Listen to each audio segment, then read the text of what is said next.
What does it take to make workshops work? And how can we facilitate collaboration that sticks and leads to results? My name is Miriam Hatness, and with the Workshops Work podcast, I am on the mission to find the magic ingredients that make workshops work. Today with me on the show is Ingrid Lill, and she helps me to understand how we can understand our clients and our potential leads better through a thinking pen. So stay tuned. And by the way, if you don't have pen and paper at hand to take your own notes, why don't you visit workshops.work and download my free one-page summary? And now, enjoy the show. Hello, Ingrid, and welcome to the show. Hi, Miriam. Thank you for having me. Yes, someone introduced us recently on LinkedIn, and we got on a call and you guided me through the magic of your story brand scribbling. And I was amazed how you facilitated that.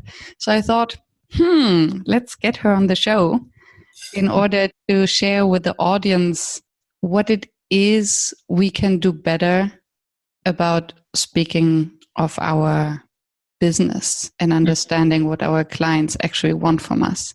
So It's double-sided. Yes. So I'm excited. Before we start with that, I always like to kick off the conversation with the question, when did you start calling yourself a facilitator? And do you actually do? Actually, no, I don't. It was, I know that what I'm doing is facilitating, but I don't call myself that because many clients, most of the world wouldn't understand what it is. So I call myself a brand strategist. It's also a word that I'm not totally happy with, but for now, that's what I'm using because I want to have the result in mind, what I'm working with. Facilitating is like the process, but the brand is more specific about what I'm working towards. And you call yourself a brand strategist with a pencil. Yes. So what is the strategy part and what does a brand strategist do? And how do you facilitate it? I still need to come back to that. Apologies. A brand strategist is looking at the big picture of the brand. Mm-hmm. And what I'm specializing in is to find the message that gets through to your client, to find the message that they can hear, and to look at the whole process of what you're doing for them and how to communicate it so they can understand it. And pencil comes in because I draw a strategic map about the whole process. And I do that because I can, I guess. Because if I want to do something, if I want to understand something, I have to draw it. That has always been like that. When I was figuring out how to set up my own business, I didn't get the parts together until I drew them. I read books and make lists and make brainstorms. But if I don't draw it on paper, then it's not really there. And as soon as I see it, I can understand it. And I find the same is true for maybe not everybody, but many people, visual thinkers. I spoke with one who said a bullet list is just as good for her or better than a drawing, but that was only one. So, yeah, I must say that for me, I think in bullets, but when someone helps me to think in pictures, it makes much more sense to me. So the facilitation part of your work, of really guiding me through the process, through pictures, really helped me visualize, because as many interviews I have conducted with visual thinkers who tell me that it is not true, everyone can draw. I still believe that I cannot. But I'm working on it. I think it's a mindset thing. Yeah. Although it's not about that the picture has to be beautiful or anything. It just has to be there. Yeah. That's the important part. And I think to figure out the messaging, it doesn't have to be beautiful. So in that regard, anybody can do that. And I'm not Leonardo.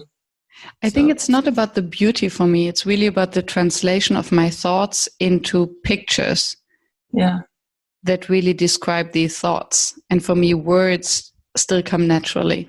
But well, luckily they're talent. The picture is a way to find words. So also for me, the bullet list is the end result, actually. Mm-hmm. Or not the end result, but a list of words. It's a picture to find the right words to use. Yeah. And then the byproduct are the illustrations. So it's a process. It is. And you just said that you wouldn't call yourself a facilitator because people don't understand what it is. So what do you think they get wrong about facilitation?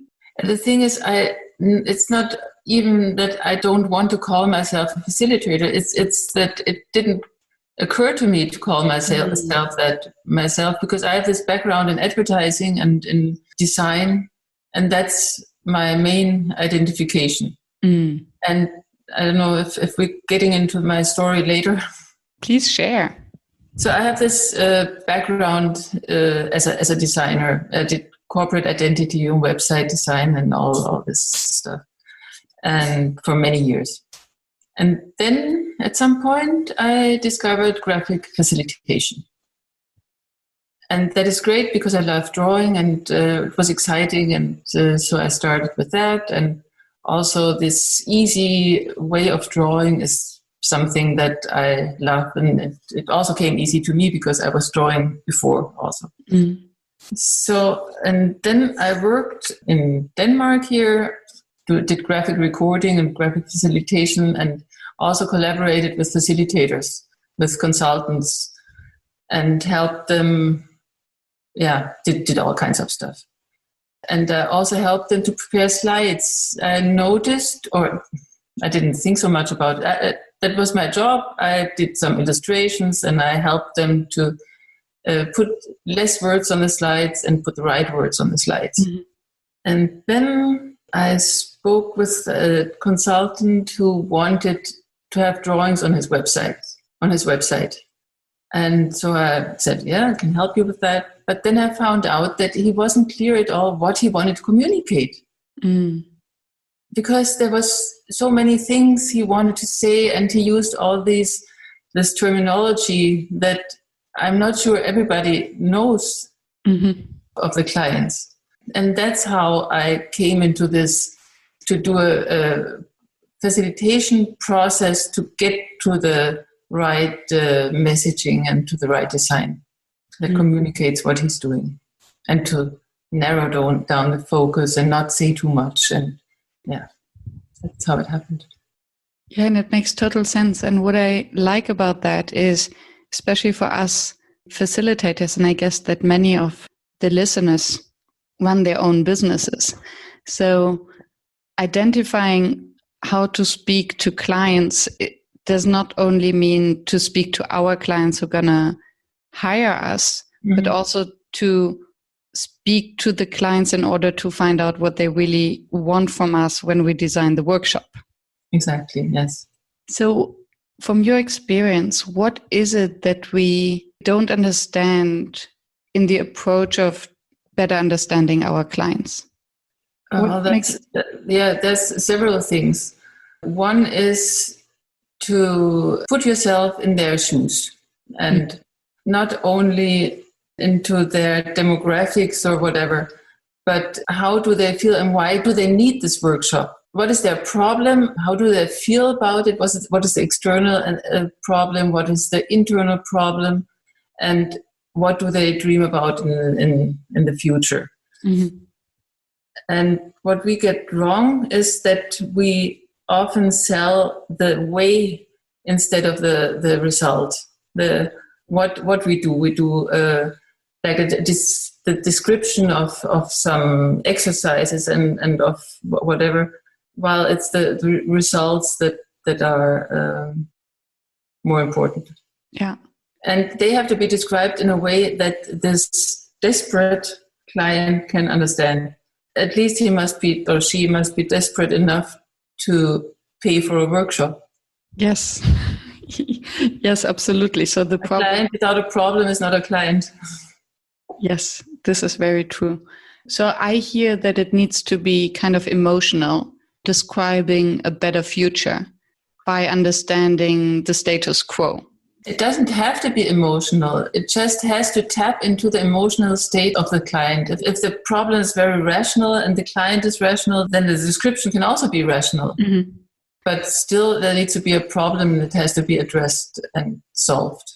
And two questions occur to me. One is, how do you really find that out? So what are the triggering questions, or what is your process to do that?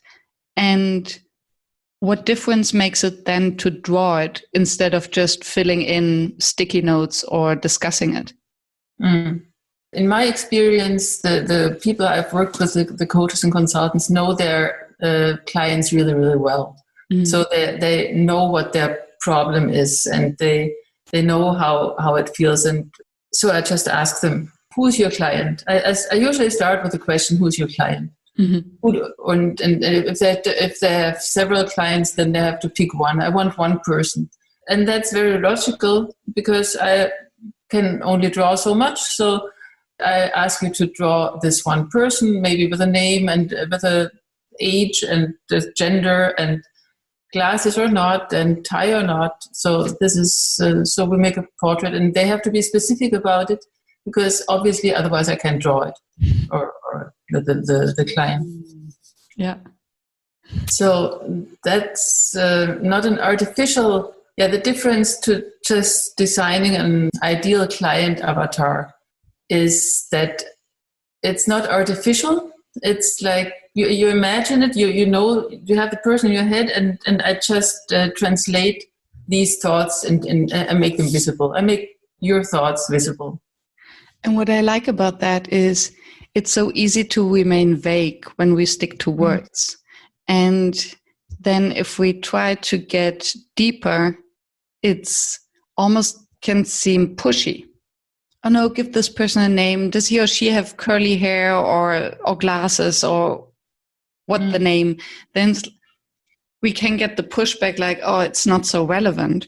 Whereas when you're drawing it, you must have this information, because otherwise you cannot do your job. So exactly. It's kind of a gentle way of pulling them into the process of really thinking who the client is. Yes. And then I also ask what is the situation she is in right now, sitting at the computer or leading a team, and where's the team and what are they doing? And then, for example, they are sitting in silos. Mm-hmm.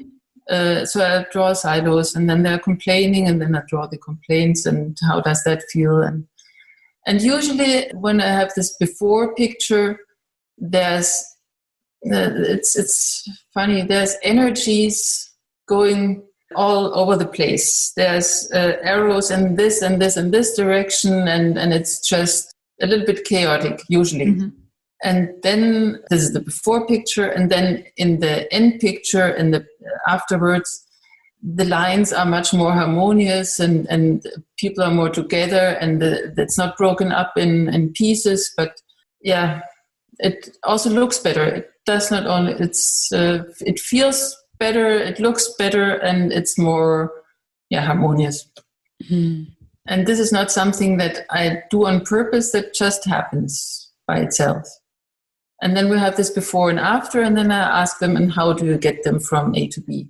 And as this is a storytelling, story principles, that the client is the hero, and you as a facilitator, or as my client, you're the guide, and you're helping them from A to B in a certain process. And then I have steps there, and you have to specify the steps, otherwise there's a gap.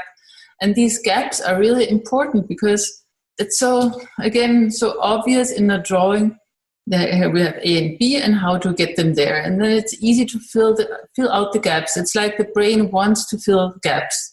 And we work together on that also. So I help with ideas, and so it's a co-creation process, but I have the pencil. Yeah, and so the creative work while you are drawing, then there's also silence and time to think and to see it happening. Yeah. And also just feeling into the emotions, because the words rarely really trigger emotions, I have the impression, unless it's a novel, a very well-written novel, but usually we don't do that on sticky notes. So when I see a picture which puts something into motion in my body, I want to react and maybe clarify and see what's not working.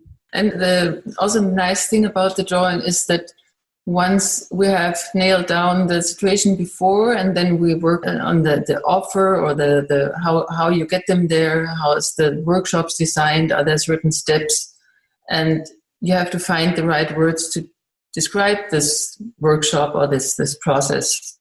And often people use their lingo, the words they always use.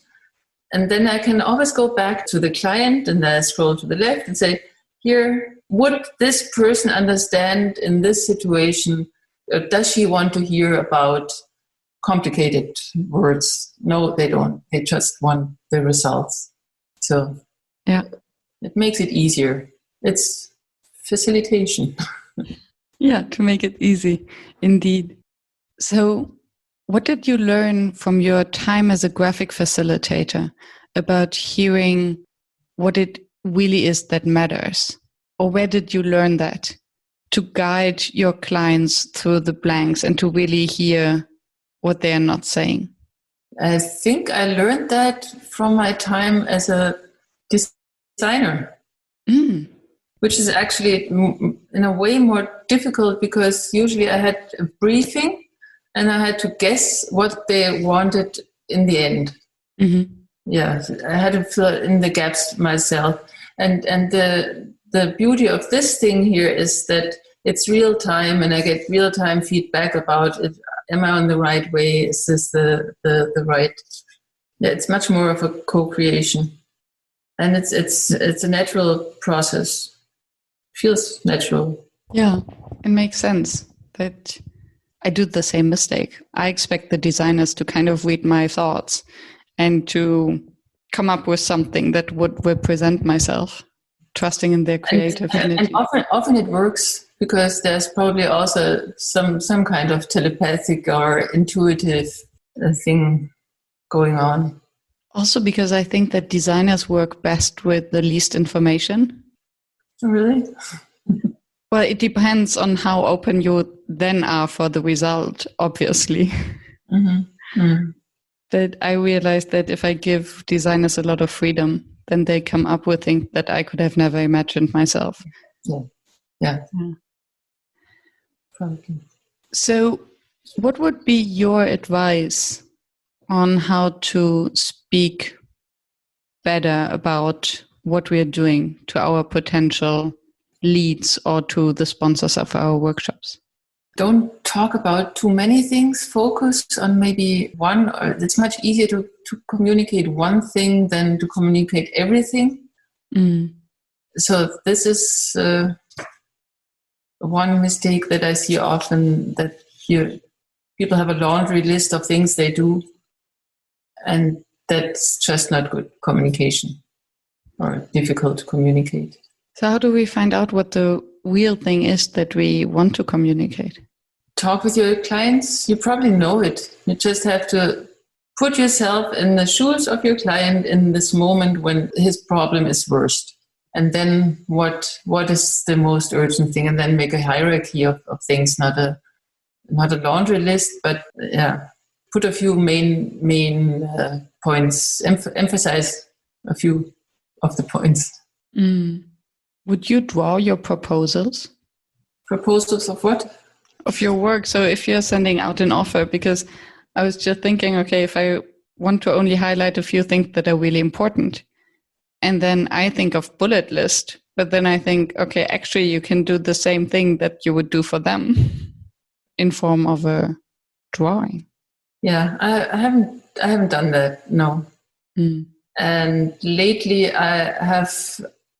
I'm specializing I'm concentrating on this one product that I'm doing, on this one service, which is brand storyboarding, which is, so I have some packages that are easier to communicate than if I say, well, I can do anything.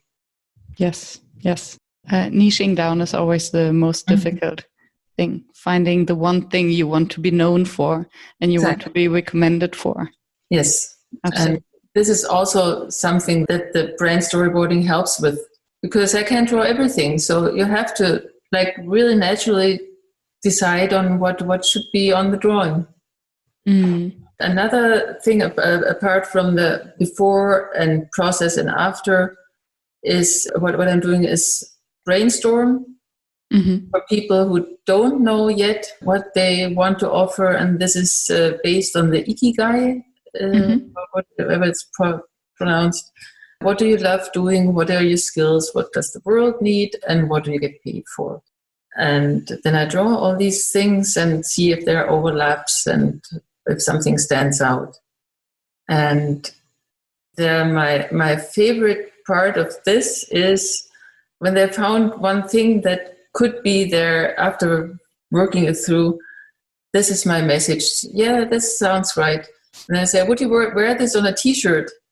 And then it's, yes, maybe, yes. And then I draw a T-shirt, and then I can design the T-shirt on the spot.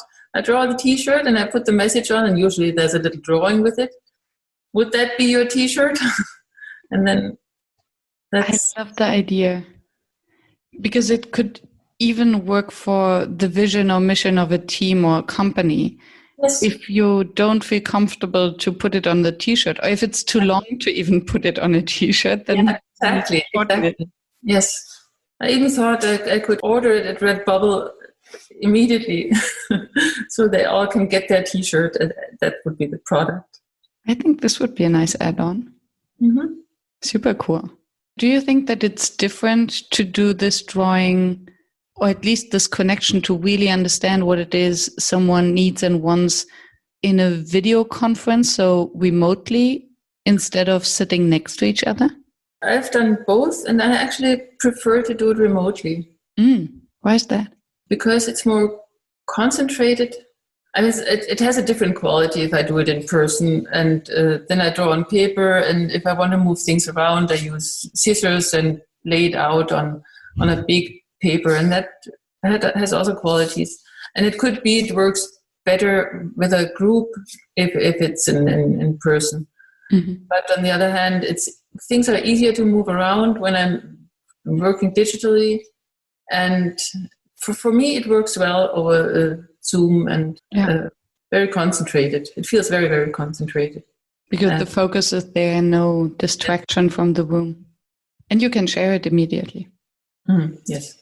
Assuming that you're not using an iPad when you're sitting next to someone. I haven't done that. When I'm working physically, then I'm always drawing on paper. Why is that? That's because it's easier to see. If I'm working remotely, then they can put it big on their screen. And if I'm working on my iPad, then they have to look on over my shoulder, and it's very small. I think it's because of that. Okay. Yeah. Assuming that you don't have a screen you can project it to or something. I haven't tried that. That would be. I mean, that could. Yeah. That would work probably.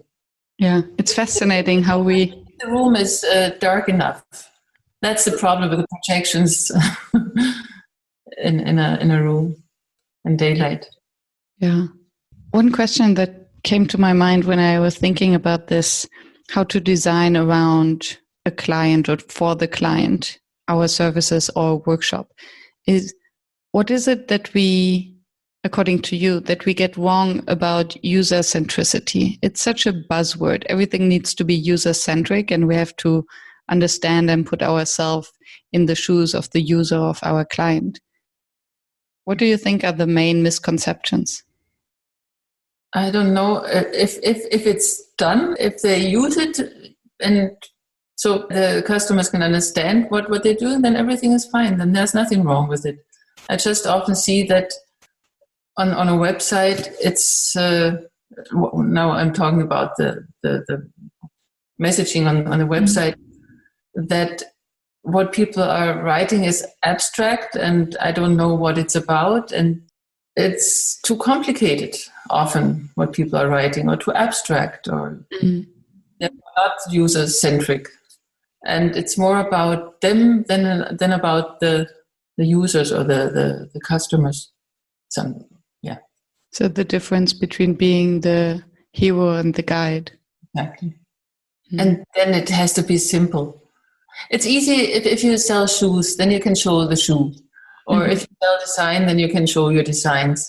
But if you're selling something that's more abstract and more intangible, then you have to really find the right words for it. And very often it has to be much simpler than we think. Yes. Much simpler. And maybe not as clever and not as fancy. Hi, this is Andrew. I'm a facilitator and head of customer success at Session Lab, the dynamic workshop planner tool. More than 30,000 facilitators, trainers, and coaches use our workshop planner tool and save time and effort in the design process. So, how do they do it? Our drag-and-drop agenda builder makes it easy to transform your ideas into high-quality workshops, and the timing of your agenda automatically updates when you make changes. You can collaborate in real time with your colleagues and easily share professional-looking printouts with your clients. And if you need inspiration, you can check out our library of more than 500 activities and exercises and simply drag the ones you need right into your workshop agenda. So check out Session Lab to save time and effort in your workshop design process. And now get your first 2 months of Session Lab Pro absolutely free at sessionlab.com/workshopswork. And then I wonder, how can we then really differentiate ourselves? Because I guess if we look at the stereotypical potential client and their stereotypical problems and how the world could look like, then all of our websites might then look the same. So how do we bring our own voice in that? Because you have to use your own voice. You have to use your story, and usually coaches and consultants have a history. They have done something else before. And bring that into and your own yourself. You are the message. I mean, you're not the message, but you're the secret sauce in your message. Like that. Sounds like a slippery slope to get across that you're the secret sauce and still not turn into a story of you, of being the hero.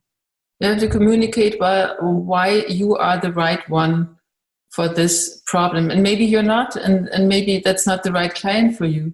But if it's a match, then they will be thankful that you bring your own story to it. No, not your own story, your own skills. I mean, not everybody is happy to have a thinking pencil at his disposal. But those who are visual thinkers, they want that. And that's how I differentiate myself. Yeah, makes sense. For you, what makes a workshop fail? If we don't communicate the frame correctly, if we don't set the expectations, like the what and the why and the how long, and that doesn't work. You have to first explain what you're going to do and why and how. But So that's obvious, I think. Well, everyone replies something different. What I hear, and that's for me interesting, is I hear boundaries. And that's what I get a lot from creative people, that you do need boundaries in order to create. Yeah. I mean, what I have to communicate before I start these mostly one-to-one workshops is that I explain what I'm going to do, how long it's going to take, and also that set the expectations that it's about, that this is going to be a sketch and not a finished illustration. And it's about finding the right words. So I have to explain what they're buying into. And then I usually give a little outline of how the process is going to be, how long it's going to take. And then we start. And then the failure comes in because the client expected something from a workshop that cannot be delivered, or? I haven't experienced with this kind of workshop a failure yet.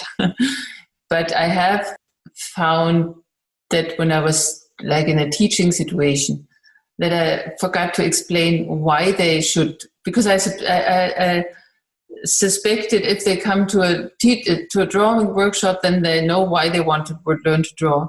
But still, I had to sell the problem again in some way. This is interesting. So why did they then join the drawing workshop if they didn't know themselves what problem they will solve? In this one problematic workshop, it was because they were forced to do it. They didn't buy it themselves. So that's a difference. If you give a workshop for people who pay themselves, or a workshop for people who are like ordered to do it. Mm. So what would be the difference for you to communicate it then in advance? So I think it's also to design it. It's a different approach to put yourself into the shoes of your participants, whether they signed up and paid themselves or whether someone signed them up to do that. What would be your approach? But that's only theoretically, because I usually don't do that. I much prefer people who pay themselves. How I would communicate to the people who are ordered to be... what the difference in communication about the goals. So, because we talked about putting ourselves into the shoes of our clients or participants, which basically is the same. So what would be the difference in communication between those who signed up and paid themselves and those who were signed up by someone else? The ones who were signed up, assuming that they get something out of the workshop and it's right for them, is I have to do the sales process once again for them. I have to put myself in their shoes and find out what they get out of it, and do the same process once again. The same story process. How do they feel now? How they will feel afterwards, and how the benefits they will have, and then tell them.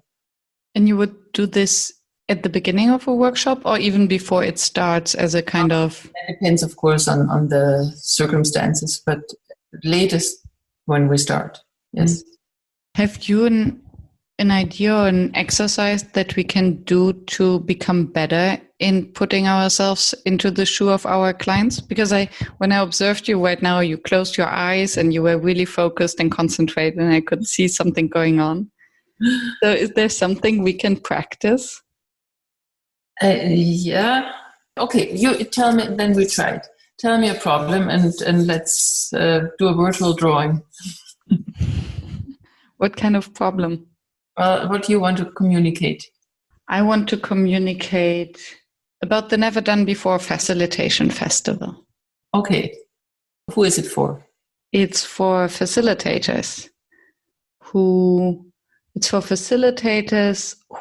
would like to get some new inspiration about the practice of facilitation, who want to experiment a little bit more, and who are bored of always seeing and hearing and doing the same things. Here you have mixed up what they would like to do and what their pain point is. So I would separate these two.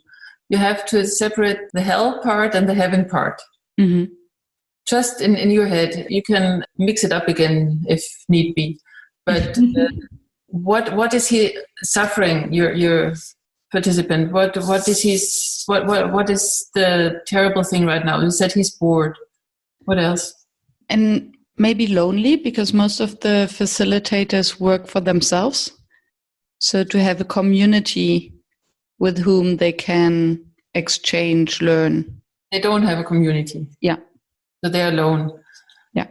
Yeah. And they dream about a community. So the community goes on the right side of the picture, and the loneliness and the bored goes on the left side of the picture. And so you imagine he's sitting there, and what is before you want to sell tickets, or what is it you want? Yeah, we want to sell tickets for the festival, yes. Okay, so just before he's about to, and let's say it's expensive, and he doesn't want to pay because he doesn't have a lot of money. But now, in which situation would he think, I need this?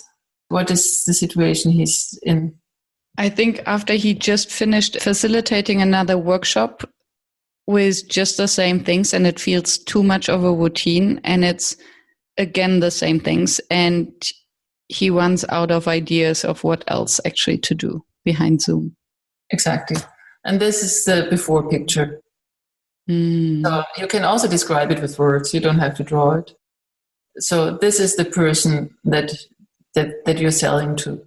He's desperate because he thinks he doesn't advance at all. It's just the same all the time. And it feels like he's cooking in his own juice. Is that an expression? Yes. I don't know, but it sounds good. I can imagine the picture. Yeah.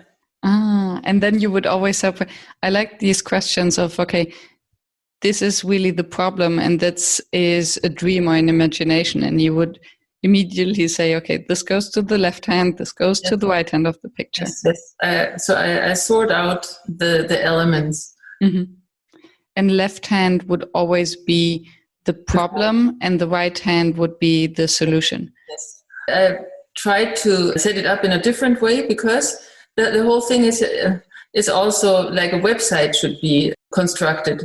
So I tried to do the whole thing vertical and have the before on top and the after on below or on the other way.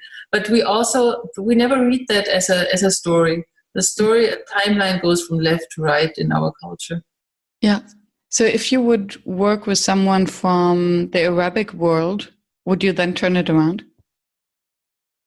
No, I wouldn't probably. Random question.